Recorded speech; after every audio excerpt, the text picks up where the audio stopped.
আমাদের অনুরোধ, জুলাই সনদে এই 3টা ধারা অবশ্যই অন্তর্ভুক্ত করতে হবে।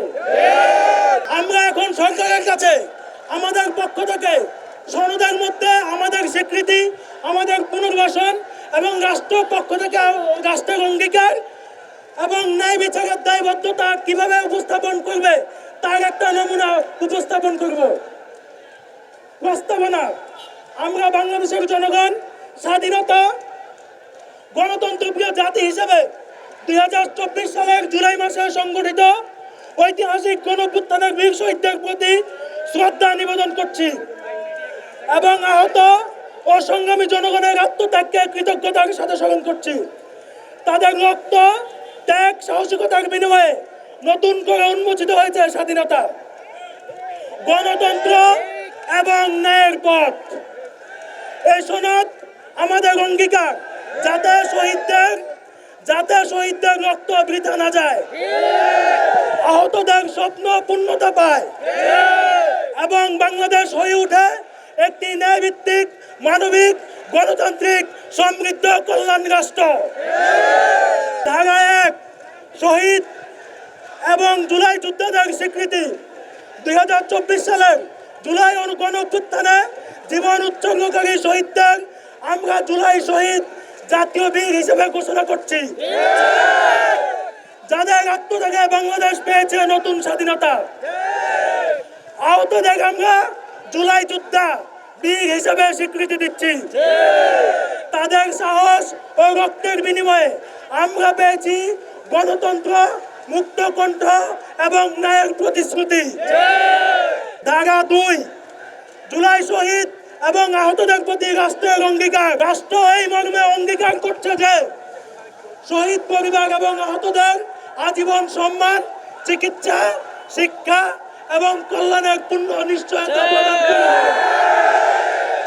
শহীদ পরিবার এবং আহতদের প্রতি দায়িত্ব গ্রহণ করা হবে রাষ্ট্রের অবিচ্ছেদ্য কর্তব্য।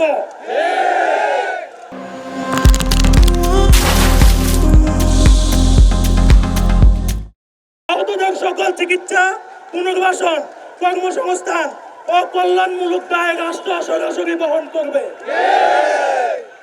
আহত ও শহীদ পরিবারের জন্য আজীবন সম্মানজনক ভাতা নিশ্চিত করা হবে, যা তাদের অধিকার হিসেবে স্বীকৃত থাকবে। তাদের প্রতি কোনো অবহেলা, বৈষম্য, অধিকার হরণ এবং কোনো ধরনের অন্যায্য আচরণ ঘটলে তা হবে রাষ্ট্রদ্রোহী অথবা বিশেষ অপরাধের শামিল। এর বিরুদ্ধে রাষ্ট্র কঠিন ব্যবস্থা নেবে।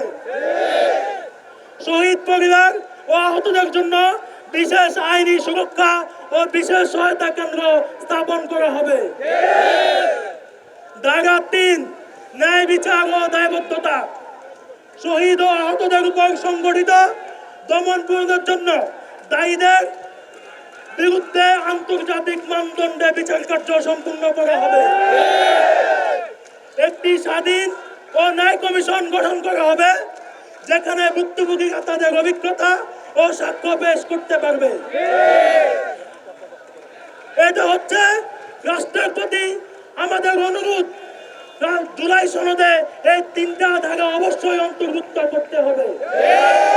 এরপরে রাষ্ট্র এবং রাজনৈতিক দলগুলো মিলে সমন্বয় করে ঐক্যমতের ভিত্তিতে জুলাই সনদের বাকি ধারাগুলো লিপিবদ্ধ হবে। কিন্তু সনদ দেওয়ার পূর্বে জুলাই ঘোষণাপত্র জারি করতে হবে। জুলাই ঘোষণাপত্র এবং জুলাই সনদ রাষ্ট্রের স্থায়ী বিধানে যুক্ত করতে হবে। রাষ্ট্রের স্থায়ী সংবিধান এর ভিত্তি হবে 71 এবং 2024। প্রিয় দেশবাসী, আপনারা জানেন 2024 সালে আমাদের উপর কি ধরনের গণহত্যা পরিচালিত হয়েছে। আমরা রাষ্ট্রের এই বুলেটকে ভয় না পেয়ে গণতন্ত্রের জন্য, বাঙালির স্বাধীনতার জন্য, বাংলাদেশের সকল শ্রেণী পেশার মানুষের স্বাধীনতার জন্য বুক চাটিয়ে দাঁড়িয়েছিলাম। আমরা এই রাষ্ট্রের জন্য শহীদ হয়েছি, বন্ধুত্ব বরণ করেছি, হাত পা চোখ হারিয়েছি। যে রাষ্ট্রের জন্য আমরা শহীদ হলাম, যে রাষ্ট্রের জন্য আমরা বন্ধুত্ব বরণ করলাম, সেই রাষ্ট্রের প্রধান দায়িত্ব, কর্তব্য হচ্ছে আমাদের সকল দায়িত্ব গ্রহণ করা। আমাদের নিরাপত্তা নিশ্চিত করা এবং আমাদের রাষ্ট্রীয় মর্যাদা এবং সম্মান সুপ্রতিষ্ঠিত করা।